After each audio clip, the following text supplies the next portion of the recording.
Commander Elias Thorne had a talent for ignoring protocol, authority, and, on particularly reckless days, physics. Today he'd opted for all three, diving his aging gunship Valkyrie through the gravitational chokehold of Scythe-7's decaying rings, chasing a heat signature that screamed either distress beacon or trap, depending on how generous your mood was. His own mood had plateaued somewhere between mildly suicidal and regretting that second breakfast burrito. "Commander," his AI chirped in that tone of long-suffering electronic patience, "I would like to formally log this maneuver as completely inadvisable and bordering on space madness. Also, you're leaking coolant." "Again." "That's just character," Elias muttered, yanking the controls with a grin that made lesser ensigns weep. The ship's nose dipped, plunged, and roared into the upper atmosphere of the rogue moon. Red alarms blinked. The AI sighed, actually sighed, and adjusted its will and testament subroutine. The signal source came into view seconds later, a crippled frigate half swallowed by a lava rift, its hull split like a gut-spilled fish. He skimmed closer. Life signs flickered. 1. Faint. Moving. Target acquired, he muttered. Initiating heroic rescue cliché. The landing was, by technical standards, a crash. He bounced off something that looked like an ancient monument and possibly a sacred artifact, but given the current emergency, he decided not to care. Smoke billowed from the rear stabilizers, and a coolant pipe burst somewhere behind him with an alarming PSSST. The ship's ramp hissed open and he sprinted into the hellish wind, boots skidding over volcanic ash and debris. The figure was slumped beside the wreckage, motionless except for a single hand gripping what looked suspiciously like a plasma spear. He crouched beside her, yes, definitely her, despite the alien ridges spiraling along her cheekbones and the inhuman glint in her silver-flecked eyes. Her armor was singed, her breathing ragged. "Hey," Elias said, tapping the side of his comm, "I don't usually do this, but I think I just fell for someone in a lava field." She blinked at him once, muttered something in a language that sounded like glass breaking underwater, and passed out cold. "Oh, good," he said. Flirting was clearly the right call. Back on Valkyrie, the AI was having a nervous breakdown. "You brought her aboard?" "Without scanning her. What if she's a biobomb? What if she's a psychic parasite? What if she hates bad coffee? She's breathing. She's not trying to kill me. And I gave her the last nutrient bar. If that's not diplomacy, I don't know what is." "She hasn't even said thank you," the AI snapped. As if on cue, the woman stirred in the medbay and croaked out 2 words. "Thank you." Elias turned smugly to the AI's nearest lens. "See? That's gratitude. She's charmed." Then, in the same breath, calmly, clearly, and with terrifying composure, she added, "Meet my husband." Elias blinked. Then laughed. Then checked to see if he was hallucinating. "I'm sorry, what now?" The woman sat up slowly, ignoring the dressing on her arm and the fact that her left leg was still encased in splint foam. Her eyes, brighter now, alert, focused on him with something between suspicion and amusement. "You intervened in my combat trial. You shed blood in proximity. By Quarati law, that constitutes sacred selection." "Sacred what?" "Husband," she repeated, nodding toward the ceiling. "Witnessed by the sky. Sealed in battle." Elias turned slowly to the AI. "Did I just get married?" "Oh yes," the AI said, delighted. "Deeply. Possibly to an entire family." "Family?" Outside the viewport, something massive detached from the shadowed edge of Scythe-7's orbit. A biomechanical vessel shaped like a lotus unfolding, a Quarati dreadship, easily 5 times the size of Valkyrie, glowing with slow pulses of indigo light and bristling with tendrils. "She called them before she passed out," the AI said. "Apparently your in-laws brought a fleet." "Fantastic," Elias muttered. My last relationship ended over a shared Netflix password. This one comes with warships. The docking clamp engaged before he could protest, and a low, musical hum vibrated through the ship. The woman, Yelena, as he would later learn, rose with a wince and adjusted her armor like she was preparing for a birthday party thrown by assassins. You must speak with the elders, she said. They will want to determine your suitability. I'm very unsuitable, Elias said cheerfully, standing. I snore. I talk during movies. I once stole a vending machine. You survived the lava field. That speaks louder than manners. She walked toward the airlock. Elias followed, wondering if he should have brushed his teeth. Or brought a translator. Or maybe just stayed in bed that day. The boarding corridor extended like a tunnel of silk and bone. Biofibers shifted underfoot. Music, not quite sound, more like the sensation of music, vibrated through the walls. Several floating drones shaped like jellyfish examined Elias and declared him adequately symmetrical. See, he whispered. I am charming. Do not speak unless spoken to, Yelena advised. And if someone offers you a route, decline. Politely. Unless you want to lose the ability to blink for 3 hours. The corridor opened into a chamber that resembled a cathedral built by deep-sea creatures. Light bent in odd ways. Elders, tall, robed beings with crystal-tipped limbs and faces like shifting masks, regarded him silently. One of them floated forward. A deep, resonant voice echoed in Elias's mind. This is the chosen. This is the life-bonded savior. I'm available for birthday parties too, Elias said. Yelena closed her eyes briefly, either in prayer or in exhaustion. The elder hummed, then reached out a hand. Elias took it before thinking, and immediately regretted it as a strange warmth crawled up his arm and etched glowing glyphs on his skin. The chamber erupted in chimes and pulses. A dozen elders began some kind of ritual chant. A drone floated down and placed a wreath of coiled metal around his neck. It beeped twice, then exploded in confetti. Congratulations, the AI said in his ear. You've just completed the first phase of Quarati union bonding. Only 7 more to go. One involves mild electrocution. Elias looked at Yelena, who now watched him with the wary look of someone who just realized their pet hamster had joined the Navy. This isn't going to be easy, is it? He whispered. Easy, she said. We haven't even met my mothers yet. He sighed. I knew I should have just rescued a cat. Elias woke to the sound of something wet slapping against the hull and the distinct scent of pickled ozone. Good morning, husband, said Yelena, standing beside his bunk like she'd been waiting for him to regain consciousness with the same patience a tiger reserves for a tranquilized deer. You know, he mumbled, rubbing his eyes, most people start with, how did you sleep, or, do you want coffee?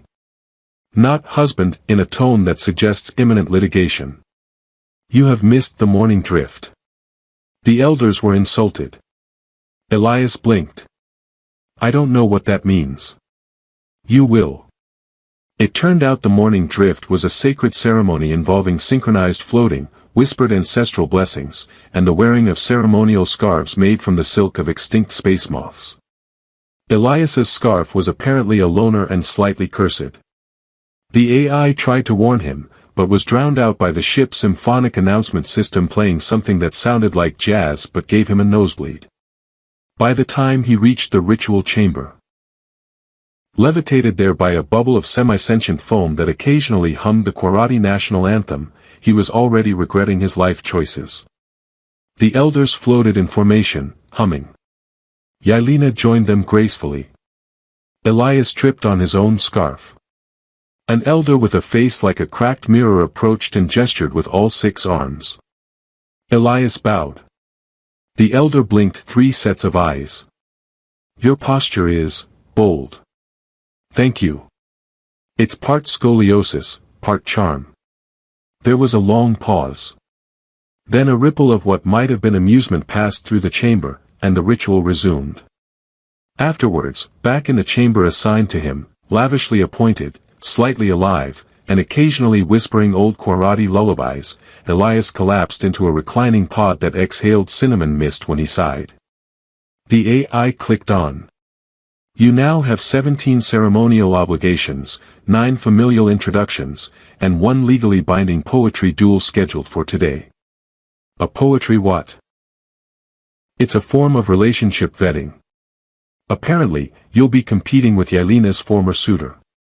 He has tentacles. Of course he does, Elias muttered, sitting up. Can I at least get lunch first? The AI paused. Would you like something digestible, or something respectful to Quarati culinary traditions? Digestible. Very well. I will hide it in a ceremonial bowl and tell them it's nutritional irony. The poetry duel took place in a garden that hovered over a small black hole. The suitor, Talek of the 9 songs, was a 7-limbed bard with an ego the size of Jupiter and the fashion sense of a kaleidoscope having a midlife crisis. He played a harp that doubled as a weapon and introduced himself with a triple backflip and a haiku about thunder. Elias, lacking both tentacles and rhythm, countered with a limerick about space pirates and unfortunate pants. Somehow, he won. Yelena's expression remained unreadable throughout, though at one point she did raise an eyebrow. The Quarati equivalent of falling off your chair laughing. After the duel, Talek graciously acknowledged defeat by slapping Elias on the back with 3 of his limbs and gifting him a glowing orb that hissed softly and occasionally blinked. What's this? Elias asked. A wedding grenade, Yelena said. Symbol of peace and surrender. Keep it warm. Elias decided not to ask what happened if it got cold. Later that evening, during a feast in the nutrient hall, where courses were served in reverse and the soup recited poetry, Elias sat beside Yelena and quietly poked a dish labeled, Thoughts of Root in Moonlight. It wiggled. You don't have to eat it, she said, her voice softer than usual. I'm pretty sure it's trying to eat me. That's a sign of respect. He nudged the bowl away and grinned. Then it can respect me from across the room. Yelena didn't smile, exactly, but her eyes crinkled, and she offered him a slice of something less animated. It tasted like sea salt and burnt orange, and Elias, despite himself, liked it. Conversation rippled through the hall, soft and musical, punctuated by occasional psychic laughter and an unexpected flute solo from someone's elbow. Elias sat back, soaking it in. This wasn't just alien. It was, strangely beautiful. He leaned toward Yelena. So, how long does a Quarati engagement usually last? She didn't look at him. We are already bonded. The remaining steps are formalities. Formalities like. She counted on her fingers. Combat demonstration, family interviews, neural syncing, and the dance of mutual embarrassment. I'm sorry, what was that last one? It involves a hover disk, 2 ancestral masks, and a very large bell.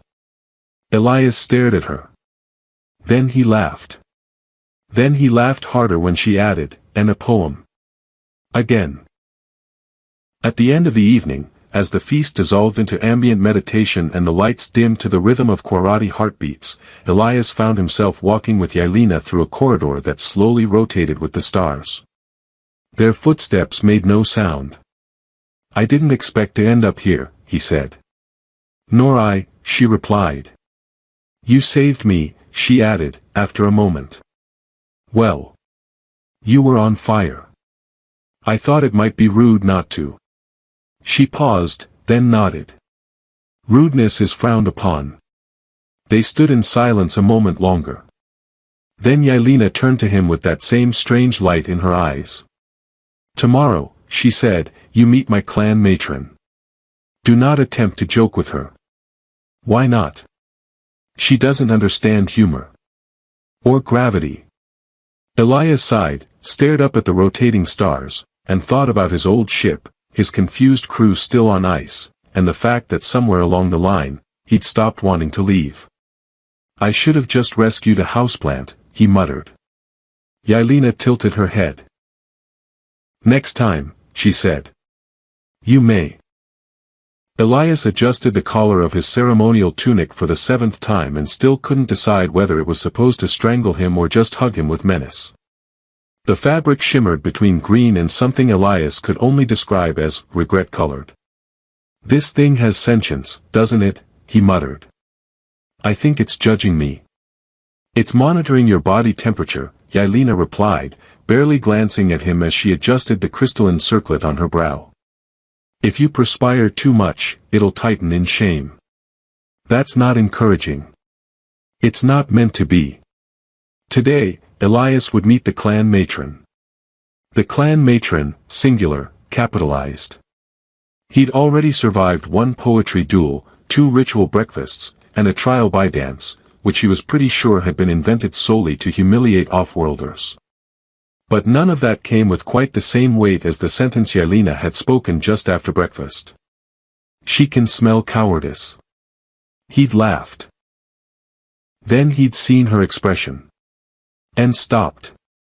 They were led through a series of spiraling corridors by a floating eel-like attendant named Fruss, who insisted on narrating their journey with dramatic flair. You now pass beneath the teeth of reflection. Mind your thoughts, some may echo. Elias thought briefly about cheese. The walls shimmered disapprovingly. The chamber that opened before them was vast, dome-shaped, and full of softly glowing fungus chandeliers. At its center hovered the matron. She did not walk. She floated. She had no eyes. She had a scent Elias could only identify as extremely floral with hints of menace. Approach, she said. Her voice vibrated through his bones, his tunic, and possibly into his ancestors. Elias stepped forward, resisted the urge to salute, then nodded deeply. Madam Matron, he said. It's an honor. Also slightly terrifying. Mostly the honor part. A pause. Then, slowly, the matron descended, tendrils unfolding from her shoulders like cosmic wings. You are small, she said. Efficiently sized, Elias replied. Easier to store in tight spaces. Yelena made a faint noise that might have been a snort. The matron, for her part, said nothing, only circled him once, literally circled, floating upside down at one point like this was perfectly normal behavior. You rescued my blood child, she said at last. At great risk. Why? I was there. She was in trouble. I had a spaceship. It seemed rude to leave her burning. The matron considered this, her head tilting like a predatory fish trying to decide whether to eat or adopt him. Your humor is crude. Thank you. I try to keep it rustic. You lack discipline. True. Also a gym membership. You may sit. Elias blinked. Sorry, where exactly do I? The floor beneath him rippled and rose into a shape that might once have been a chair, or perhaps a very philosophical mushroom. He sat. It sighed under him. The matron turned to Yelena. Does he displease you? Yelena looked at Elias. Looked too long. He felt himself fidget. Then she said, he is chaotic. I'm right here, you know. He is not what I imagined, Yelena added. Still right here. But he listens, she said at last. He sees things others miss. And he does not flinch. Elias straightened a bit. Then remembered the tunic and tried not to inhale too much, lest it misinterpret his pride as overexertion. Very well, said the matron.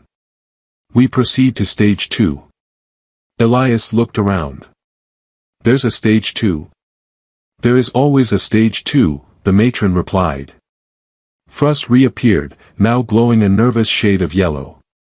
We require his signature on the Oath of Spheres, and his mind print for the familial lattice. My what for the who now? The familial lattice, Yelena explained, is a psychoneural construct that binds recognized members of the clan. It will allow you to sense distress, humor, and meal cravings from others. Elias squinted. So, a telepathic group chat? Yes, she said. But with worse etiquette. He was led to a chamber filled with softly pulsing orbs. Each hovered slightly above a pedestal. Place your hand on the fourth sphere, Fruss instructed. It will taste your mind. Again, not comforting. You'll adjust. He placed his hand. For a moment, nothing. Then he felt a sensation like biting into lightning-flavored cotton candy. Emotions not his own whirled through him: curiosity, suspicion, someone craving fermented root, someone else wondering if Yelena still liked poetry. He staggered back. Oh, wow, he muttered. It's like being stuck in a room full of overthinkers. You are now connected, said Fruss. Your bond is acknowledged. The matron glided closer. You are no longer a visitor. You are kin. Act accordingly. There was a final test, of course. A ritual sparring session meant to demonstrate protective instinct and appropriate rage. Elias was handed a staff made of magnetized bone and thrown into a dome with Yelena's cousin, a soldier with 3 arms and the personality of a disapproving glacier. He was hit. Many times. In places he wasn't aware he had, but then he remembered what Yelena had said about showing intent. So, bleeding slightly and with pride leaking from his ears, he shouted. You mess with one spouse, you get the full awkward dinner conversation. Then he swung his staff with what could only be described as desperate panache, and accidentally activated the kinetic resonance core. The impact sent both of them flying. Yelena's cousin stood slowly, rubbed her chin, then nodded once. He fights like a wounded squirrel, she declared. But he does not yield. Thank you, Elias groaned from the floor. That's going on my resume. By the end of the day, Elias had been declared provisionally worthy, given a ceremonial blade made of crystallized empathy, which hummed near Liars, and was assigned a personal orb companion named Bloop who followed him around making passive-aggressive beeps. Yelena approached him as the stars began their twilight cycle, soft light pouring through the biocrystal walls. You did well, she said. I nearly died twice. Only once was technically your fault. He smiled at her. She looked at him for a moment, then said, Tomorrow, you speak before the council. Oh joy! They will decide whether to name you Defender of the Union. He blinked. That's not a small title. No. But your voice is now part of our voice. They will want to hear it. He took a breath. Any advice? She paused. Then, don't make jokes about the sacred moons. I wasn't going to. They're sentient. Right. He looked up at the stars. Do they like limericks? Only on Tuesdays. He groaned. Please tell me tomorrow is Wednesday. It's Tuesday. Of course it is. Elias stood in front of the Quarati High Council trying to look like he hadn't spent the last 12 minutes rehearsing how not to sneeze on a sentient fog. The council chamber smelled like wet lightning and something vaguely herbal. 12 elders hovered in a spiral formation, each encased in a shimmering cocoon of biogel that pulsated in time with their heartbeats, or possibly their opinions. Yelena stood just behind him, calm, unreadable, majestic as ever. Elias itched under his ceremonial collar, which had once again adjusted itself into a strangulation setting. A voice like silk dragged through gravel echoed in his brain.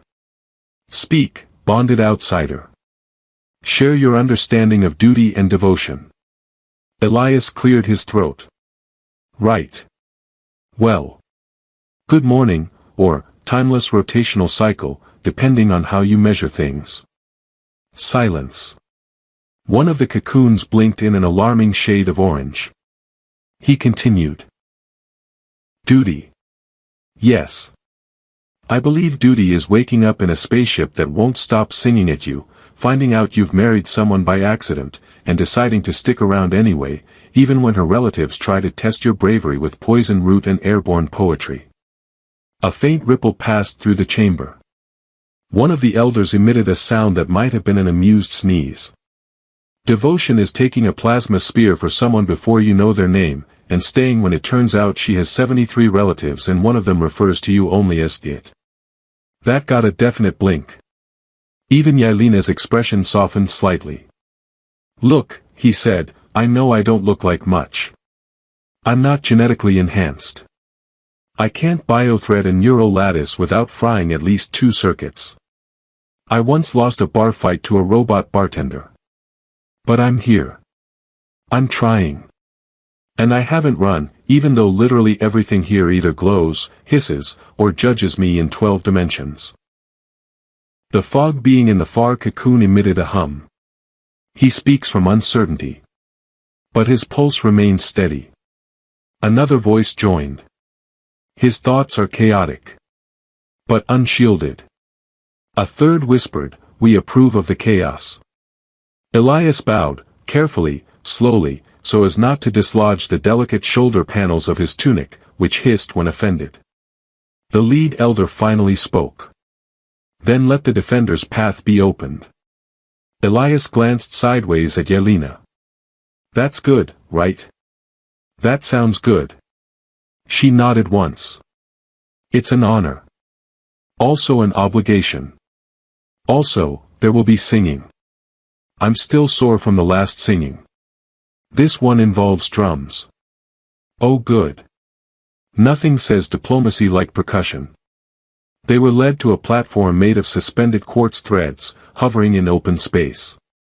Surrounding them were the clan's elite warriors, each in ceremonial armor that shimmered like oil in zero gravity. Elias was handed a staff. Again. This one hummed and wobbled like it had a strong opinion. What exactly are we doing? He asked. Symbolic battle, Yelena replied. Against Talek. Elias blinked. The poetry guy. He has demanded a retrial of strength. Didn't we already? He says your previous victory was metaphorically flawed. Elias turned. Talek, buddy, come on. Don't make me beat you twice in public. Talek, gleaming, smug, tentacled, raised his harp weapon and struck a chord so dramatic it summoned a gust of wind from nowhere. The crowd owed. Elias looked at his staff. Do you make music? He asked it. The staff vibrated once and emitted a single mournful kazoo note. He groaned. Of course you do. The duel began with ceremonial footwork, which Elias immediately tripped over. The staff tried to help by extending itself mid-spin, but only succeeded in flinging him halfway across the platform. Talek performed an elegant pirouette, launched into a four-limb feint, and flicked Elias's ear with a flourish. Symbolic pain, he declared. Oh, we're doing symbolic pain, Elias muttered, righting himself. All right. He lunged forward, tripped again, rolled, and accidentally jabbed the staff into Talek's foot. Talek shrieked. Unintended metaphor. Elias shouted. The crowd gasped. Then cheered. Apparently, this counted. The rest of the duel devolved into what could best be described as a graceful mess. Talek posed. Elias improvised. At one point they both collided mid-air and fell into a pile of sacred windflowers. When the dust settled, Talek's harp was bent, Elias's tunic had declared mutiny and turned inside out, and the crowd was chanting both their names. The lead warrior stepped forward and nodded. Both champions have shown conviction, clumsiness, and creativity. The bond stands. Talek, bruised and proud, bowed to Elias. You are my rival. And my cautionary tale. Elias saluted. Likewise, friend. May your metaphors always land on their feet. Yelena met him afterwards by the floating pool of ancestral steam. She handed him a drink that glowed gently and smelled like spiced stars. You didn't disgrace us. That's the nicest thing anyone said to me since I arrived. You fought Talek with the grace of a falling crate. But you didn't back down. I try not to make a habit of backing down. Except when challenged to interpretive dance. She sipped her drink, then turned slightly to look at him. You're adapting. I'm improvising. Badly. But yes. Maybe. Tomorrow, she said, we review fleet readiness with the outer clans. You'll be introduced as defender. You'll need to make a statement. Can I use hand puppets? No. Charts. Possibly. He took a long breath. Yelena? Yes. Am I still technically your husband, or has this escalated into something even weirder? She considered. By our laws, we are soul-bound through action, shared risk, and accepted chaos. So yes. Yes. Elias stared at the stars overhead. Okay. Cool. Totally normal. Just soul-bound to a warrior diplomat from a telepathic jellyfish family. No pressure. Yelena smiled faintly. You'll survive. Probably. Reassuring as always. She walked ahead. He followed. Behind them, the sacred windflowers reassembled themselves with a sigh. Elias stood on the command deck of the Quarati dreadship Virelin, trying very hard not to touch anything that looked important or flammable. Which, in his estimation, was approximately 94% of the surrounding environment. Is this seed alive? He asked, lowering himself into the curved organic structure that pulsed faintly beneath him. Yes, Yelena replied without looking up. Its name is Pebble and it would appreciate fewer sharp thoughts. Elias blinked. I don't even know how to sharpen a thought. Apparently you've been doing it since breakfast. He gave the seed a gentle pat. Sorry, Pebble. No offense intended. The seat vibrated slightly in what Elias chose to interpret as forgiveness. Around him, the outer clan delegates flickered into presence one by one, holographic, bio-anchored, or, in the case of Clan Verrun, beamed in via sentient mist. A dozen faces, species, and projections hovered above the central convergence field. The air filled with overlapping greetings, coded pheromones, and, he was pretty sure, a quick game of interclan charades happening in one corner. Yelena stepped forward to begin the formal presentation. Honored kin, as you know, the incursion from the Edge forces has accelerated. Our scouts report weaponry beyond known schematics and energy signatures unfamiliar to this quadrant. We must prepare. We must unify. A ripple of murmurs answered her. One delegate coughed, which triggered a pollen release, which in turn caused a sneeze spiral across 3 different representatives. Then they turned toward Elias. He stood. Cleared his throat. Regretted standing. Hello, he began, hands awkward at his sides. I'm Elias Thorne. Human. Terran. Bonded, somehow, probably legally, to Yelena of Clan Serethel. She's the one with the terrifying poise and the accurate sword. A few delegates made the Quarati gesture of amusement, hands raised, palms turned to the stars. One floated upside down. I don't have a long speech prepared, because every time I prepare something, it either explodes, mutates, or offends a sacred fungus. But I will say this, your war is my war now. Not just because I married into it by accident, but because I saw what you're up against. He took a breath, ignoring the flicker of color changes in the sentient floor panel beneath him. The Edge forces don't negotiate. They strip. They consume. They erase cultures, systems, languages. You've got something they'll never understand, community, stubbornness, the occasional overly poetic duel. That's what's going to win. That, and a really loud explosion at the right time. More murmurs. One delegate floated forward, their face composed of fractal light. You speak without formality. Is this the human way? It's the Elias way. Which sometimes involves formality, but mostly involves tripping over formality and pretending it was intentional. Another voice rang out, crisp and suspicious. You were not born among us. What gives you the right to defend us? Yelena turned slightly. He bled for us. He speaks plainly. And he listens. She met their collective gaze. He is ours. That is enough. The floor pulsed. The delegates blinked in a dozen colors. And then, slowly, the central glyph of unity glowed above them. Approval. After the meeting, Elias slumped into his quarters with the enthusiasm of a jellyfish dropped from orbit. The lights dimmed automatically, and Bloop, the small orb companion still assigned to him, hovered close with a soothing chime.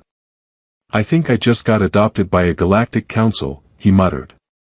Bloop, is that a promotion or a cry for help? Bloop beeped twice and rotated upside down. Right. That's helpful. Yelena entered silently, as she always did, her presence like someone drawing the edge of a knife across silk. She watched him with something like amusement, or possibly concern. He was still bad at reading her expression if it didn't come with direct threats. You did well. I sweat through 3 layers of my tunic. That was expected. I made a joke about sacred fungus. They have no central nervous system. They didn't notice. He rubbed his eyes. How do you do it? Stay composed, sharp, elegant, lethal. Practice, she said simply. And a very large breakfast. He chuckled, leaned back. I don't know if I'm helping, Yelena. I still feel like a tourist. A tourist with a title and a target on his back. She sat across from him. Do you think the war cares how prepared you feel? Not even slightly. Then you're ready. He opened one eye. Was that encouragement? Did you just try to pep talk me? She stood. Sleep. Tomorrow you train with the Firebinders. Oh great. Fire. My old friend. And the day after, she added as she turned, you meet the chorus of judgment. Elias sat up. That sounds ominous. They are. They sing your deeds back to you. In public. In layered harmony. Please tell me they skipped the part where I tried to flirt using a ration bar. No promises. He sighed into the cushion. I miss coffee. Later that night, the ship dipped into sleep cycle. The hulls hummed gently, the biolights pulsing in slow waves. Elias stood at the viewport, watching the stars slide by.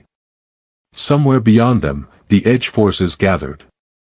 Somewhere closer, his new allies danced and fought and whispered in languages that made his brain tickle. He touched the small emblem at his collar, the mark of his bond, etched in soft metal, warm to the skin. Defender, he said quietly to himself. Sure. Why not? Bloop beeped softly.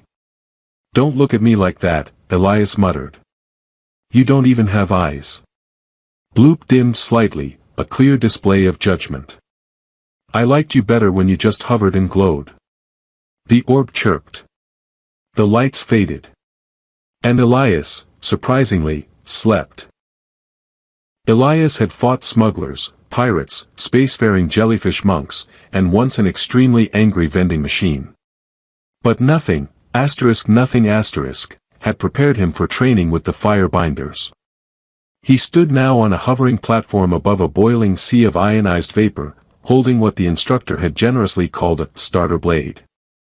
It pulsed with chaotic energy and occasionally tried to escape his hand like a pet with bad intentions. Across from him floated Instructor Den, a Quarati warrior composed entirely of muscle, menace, and what appeared to be molten lava braided into his hair. Strike me, Den said, voice like a deep asteroid scrape. I would, Elias replied, but I'm still not sure which end of this thing won't amputate me. Den made a sound that might have been a laugh or indigestion. The weapon chooses you.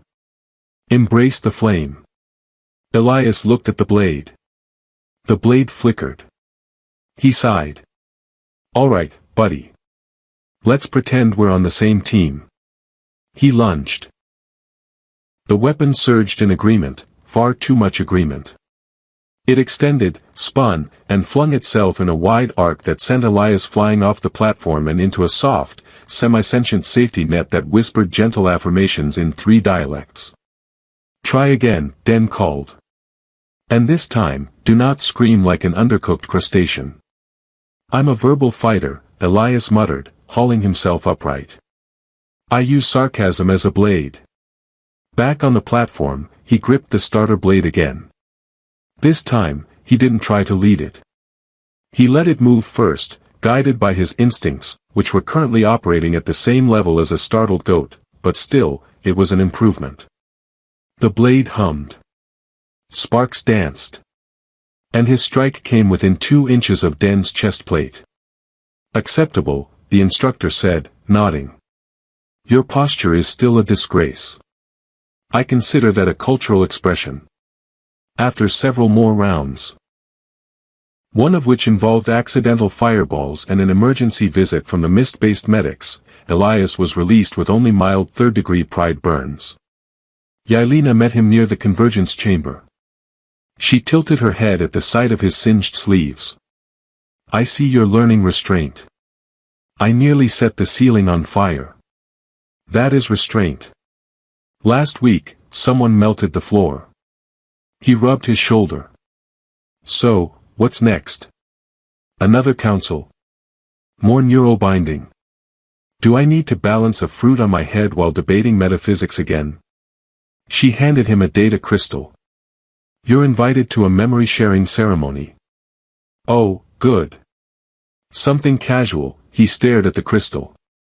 "Do I need to bring a casserole?" "No. But wear something emotional. Like something with pockets." That night, Elias stood before the memory basin wearing a robe that changed color based on his mood.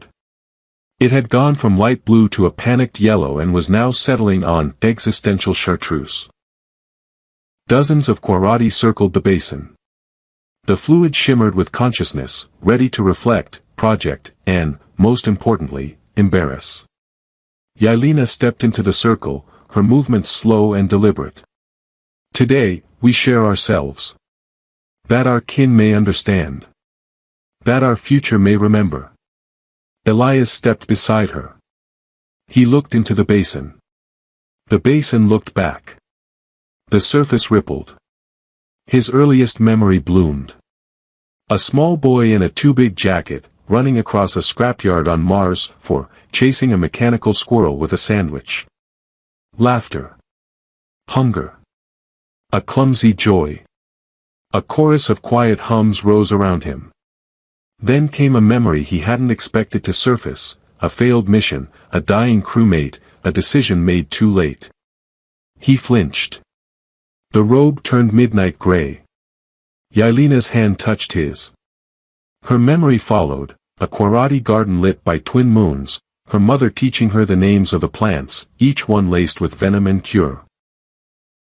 Then a flash of her last battle, the one where Elias had pulled her from the wreckage. Their shared memory shimmered in the basin. He glanced at her. "You remembered me?" "Of course," she said. "You interrupted my dramatic explosion." Another ripple passed through the basin. Then came a strange, new memory, faint, uncertain, but forming. A possible future. Elias and Yelena, older. Standing together at the edge of a battlefield, victorious. A child with silver eyes and a sarcastic expression tugging at Elias's sleeve. The robe turned violet. "Well," Elias said quietly. "That's new." Yelena didn't look away. "It's not fixed. But it's seen." The ceremony ended with a ritual toast, 2 sips of a drink that briefly altered your perception of time and made your teeth glow. Elias complimented the flavor. Yelena informed him it was fermented lightning fungus. Later, they sat on a balcony overlooking the glowing rings of a nearby moon. "You looked happy in that memory," Yelena said. "I was probably hallucinating. Still. It suits you." He gave her a sideways smile. "You sure you're not just getting used to my face?" She considered. It's possible. It is less alarming than it once was. I'll take that as romantic progress. A soft chime interrupted them. Bloop, still loyally hovering nearby, projected a holographic message into the air. Fleet alert. Outer watch compromised. Edge forces approaching. Unmarked vessels. Rapid advance. Yelena stood at once. Her posture sharpened like a blade. Elias followed, pulse quickening. Well. Guess it's game time. She looked at him. Are you ready? He laughed once. Absolutely not. She smiled, barely. Good. That means you're not underestimating it. They turned toward the war room together, robes trailing behind them, Bloop frantically zipping to keep up. Somewhere, far ahead, the edge forces gathered in silence. But behind them, the Quarati rose with songs, blades, and the memory of every shared flame. Elias stood at the head of a makeshift bridge between the remaining Quarati forces and their unlikely Terran allies, a motley crew of exiled space scavengers and reformed pirates who had somehow decided that the universe was more fun when chaos reigned. The stellar field ahead pulsed like a cosmic disco, nebulous hues swirling to an unheard beat as if the very stars were compelled to dance. He took a deep breath, trying to ignore the fact that his own knees were quivering like a malfunctioning servomotor. All right, everyone, Elias called out, his voice carrying over a patchwork of determined murmurs and interspecies laughter. Today we show those edge forces that when you mess with family, you get more than just a slap, it's a full-blown cosmic tickle fight. He chuckled at his own remark, though only a few of the assembled aliens seemed amused, unless, of course, their laughter was an emotional contagion that remained unmeasured by human standards. Yelena, by his side, glanced at him with an amused arch of her brow that told him she appreciated his attempts at levity, even if the stakes were more life or death than late-night comedy. Across the field, enemy ships loomed like shadowy predators. Their hulls glowed with a menacing red, and their movements were eerily silent, as if they communicated through hidden codes that made even the most seasoned Quarati warriors shudder. Yet, in a moment that defied all expectations of grim interstellar conflict, one enemy vessel emitted a curious sound, a series of tones that resembled, astonishingly, a badly sung pop tune. Elias paused, a half-smirk forming as he exchanged a glance with Yelena. Is that their battle cry, or did somebody forget to turn off the karaoke function? He quipped, and a ripple of laughter spread among his comrades. The audacity of the enemy's dissonant singing, as if it were performing in an intergalactic rendition of a carnival, lightened the burden of impending battle in a way that was both absurd and fortuitously unifying. The assembled forces moved with precision born of desperation and hope. Elias led a daring flank maneuver, a mix of spacefaring strategy and outright improvised slapstick. He dove toward a narrow corridor between enemy vessels, the void around him patched by glimmers of starlight and scattered debris. Every movement was punctuated by the hum of distant engines and the syncopated drumming of battle orders transmitted by the Quarati liaison drones. Inside the enemy ranks, chaos erupted as their rigid formations began to stagger under the relentless onslaught of coordinated counterattacks. Talika's poetic rival, who had since become a grudging ally, joined the fray, his mutilated harp now repurposed as a vibrating shockwave emitter. The sound of clashing energy and shouted appeals blended with the unexpected melody of the enemy's off-key ballad. At one point, an Edge Forces officer seemed so baffled by the cacophony that he stopped his ship in mid-pursuit, as if to ask a silent, confused question to the void. Amid the din, Elias found himself face-to-face with an enemy pilot whose craft was decorated with neon stickers and what appeared to be the slogan, "I break for solar flares." The pilot's visor flashed a message in broken bits of language, and before Elias could formulate a sarcastic remark, a stray plasma bolt singed the edge of his ceremonial tunic. He winced, then laughed, saying, "I guess that's one way to get a trim." In response, the pilot emitted a series of chirps that sounded suspiciously like a giggle. The battlefield spun into a surreal montage, a blend of electrified combat, a veritable symphony of near misses, and unexpected moments of absurdity. During a lull in the melee, IISci took a moment to make an impromptu speech, his voice echoing amidst the clang and crash of battle. "Listen up, everyone," he bellowed. "We are not just fighting for territory, or honor, or even a particularly good after-dinner conversation. We're fighting for each other, our strange, hilarious, unpredictable family. And if that means laughing in the face of certain doom, then let's give them a show they won't forget." His words, punctuated by a spontaneous attempt at interpretive dance, which, considering the zero-gravity improvisation involved, looked more like a series of carefully miscalculated somersaults, reinvigorated the ragtag coalition. Laughter erupted amid bursts of laser fire, and for those brief moments, the battlefield transformed from a scene of impending tragedy to one of determined unity. It wasn't long before the tide turned decisively. Using a combination of guerrilla tactics and unexpected cosmic coincidences, the Allied forces managed to herd the enemy into a narrow corridor of a giant comet's tail, where the low gravity and dense solar winds played havoc with their rigid battle formations. The once mocking pop tune of the enemy's ships grew increasingly dissonant, as if even they were losing faith in their own grim performance. IISci found himself at the forefront of the push, guiding his squad with the same offhand humor that had become his trademark.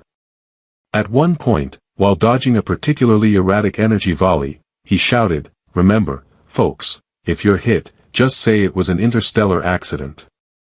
His quip drew a few chuckles, and even Yelena allowed herself a small, proud smile as she expertly deflected enemy fire with a blade that seemed to sing its own battle hymn. As the enemy fleet began to crumble, an overwhelming sense of victory, and absurdity, filled the void. In the final moments of the skirmish, a stray command intercepted the enemy's communications, inadvertently triggering a fleet-wide self-deactivation protocol that played a looping refrain about cosmic harmony and the virtues of quiet contemplation. One by one, the menacing crafts turned off their engines, drifting aimlessly until captured by the jubilant, albeit still slightly bewildered, Alliance. With the threat finally subdued, silence fell over the battered field. IISci and Yelena stood together amid the scattered remnants of what had been, moments before, a fierce interstellar contest. A triumphant cheer slowly rose, echoing off the damaged hulls and mingling with the fading pop tune of a now silent enemy. Yelena stepped forward, meeting IISci's eyes in the charged calm that follows every storm of chaos. Without a word, she reached out and kissed him, a kiss that tasted of shared danger, cosmic irony, and the faint, lingering zest of intergalactic victory. In that single, gravity-defying moment, all the chaos, laughter, and heart-stopping peril converged into something profoundly simple, belonging. For a heartbeat, the stars themselves seemed to pause, as if acknowledging the strangeness and beauty of it all. Then, as if on cue, one of the repaired enemy ships sputtered back to life for a final, comedic encore, a digital rendition of a lullaby that might well be a eulogy for the chaos past. IISci grinned, rubbing his scorched tunic. Well, that was one wild karaoke night. Yelena laughed, a sound that resonated like a promise. At least we didn't have to resort to dancing on the comet's tail, though I wouldn't complain if we did. Around them, the newly united forces began to rebuild, swapping tales of near misses and improbable victories. And while the war was far from over, the bonds forged in that absurd, electrifying moment were as enduring as the stars themselves. Bright, unpredictable, and always ready to burst into laughter at the absurdity of existence. IISci adjusted the collar of his newly minted ceremonial jacket, which no longer tried to strangle him, flicker mood colors, or emit emergency perfume. It had finally accepted him, or perhaps it had just given up. Either way, he counted it as growth, both his own and the jacket's. He stood beneath the spire of Syntropic Accord, the highest point of the living city ship Virelin, where the final peace ceremony between the Quarati Alliance and the surviving Edge delegates would be sealed. Around him buzzed the low-frequency thrum of ambient joy, a scientifically calibrated mood modulation that made everyone just slightly more agreeable, or at least less inclined to stab one another. Yelena joined him, dressed in full ambassadorial regalia, which somehow managed to look simultaneously regal, battle-ready, and confusingly aerodynamic. "You're early," she said, glancing at the clock kelp drifting lazily across the transparent dome. Didn't want to be late to my own retirement party, Elias replied. I heard there might be snacks. Possibly even cheese. You've come a long way from crashing your ship into sacred rock formations. I consider that the turning point in my career. She didn't smile exactly, but her eyes gave a shimmering flick that meant either amusement or approval. Possibly both. Down below, the delegates were assembling, tall, bioluminescent, multi-eyed, multi-throated, and occasionally multi-tentacled. Among them floated Talek, now appointed Minister of Cultural Melodrama, plucking gently at the strings of a newly tuned harp-weapon hybrid. He caught Elias's eye, nodded once, then launched into a gentle ballad about surviving metaphorical betrayal through literal explosions. He's mellowed, Elias observed. He wrote a 5-act opera about your awkwardness, Yelena said. He sings it to calm cargo inspectors. I'm flattered. And mildly concerned. The first ceremony began, a series of synchronized oaths and ceremonial snack exchanges. One delegate offered Elias a glowing cube that vibrated gently and smelled like achievement. He accepted it with both hands and only flinched slightly when it cooed. The final clause of the Unity Charter was spoken aloud, translated simultaneously into 67 dialects and one interpretive dance, performed by a trio of grav dancers who communicated entirely through eyebrow motion. Elias looked out across the gathered crowd. These were his people now. Or rather, they had become his people without him noticing, somewhere between the accidental marriage, the poetry duel, the fleet battle, and the emotionally revealing memory bath. Bloop floated beside him, wearing a tiny ceremonial sash and occasionally emitting festive chirps. Status report, Bloop. Elias asked, mostly for show. Bloop displayed a holographic thumbs up and the message, all systems stabilized. No threats detected. Mood optimistically ridiculous. I'll take it, Elias said. After the ceremony, Yelena led him through the petal halls of Virelin toward the private deck overlooking the twin stars of the Quarati home system. The stars glowed softly now, no longer a symbol of pending doom, but something more manageable, like an existential background light. You've done well, she said. The clans are united. The charter ratified. And the matron no longer refers to you as the accident. I'm touched. She's even invited us to her nesting festival. Elias stopped walking. That's not a metaphor, is it? No. Right. I'll bring something neutral. Like jam. They stood together in silence, watching the stars drift past, the cosmic calm after the chaos. You could return to your people, Yelena said after a moment. Earth. The Terran colonies. They'd welcome you. Perhaps even make a statue. One with decent posture. Elias thought about it. He pictured Earth's crowded ports, vending machines that didn't hiss, sandwiches that didn't pulsate, and AI that didn't quote war poetry when stressed. I could, he said. But I'd miss this ridiculous place.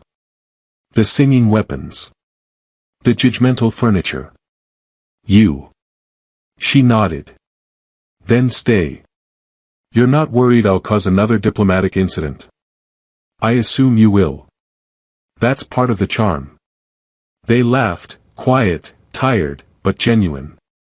Elias reached into his pocket and pulled out the now dormant wedding grenade Talek had given him months ago. He'd grown fond of it, despite its original implications. You know, he said, holding it up, this might be the only part of all this that hasn't tried to explode again.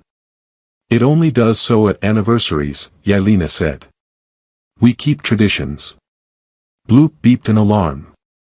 Elias looked up. Emergency? No, Yelena said, checking her interface. Reminder. Today is our official bonding renewal ceremony. You didn't tell me we had a renewal ceremony. You forgot the date. I didn't even know the date. She offered him a second grenade, identical to the first, but with glittering runes on its side. He stared at it, How many of these do we have? One per year. You people are wild. They stood beneath the twin stars as the ship played a gentle melody composed by the Chorus of Judgment, which had recently pivoted into romantic ballads and novelty anthems.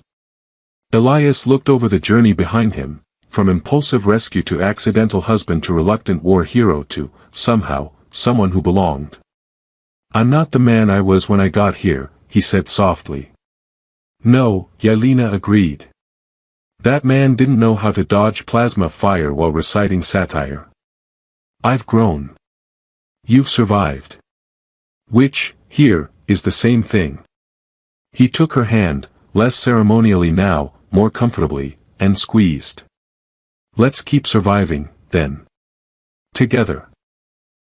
She leaned into him, just slightly, and said, "Agreed. Husband." Bloop fired off a celebratory sparkle, confetti burst from the ceremonial deck panels, and the two wedding grenades lit up briefly before falling back into their quiet sleep. All across the Varellan, laughter echoed in every dialect. The stars, for once, stayed exactly where they were.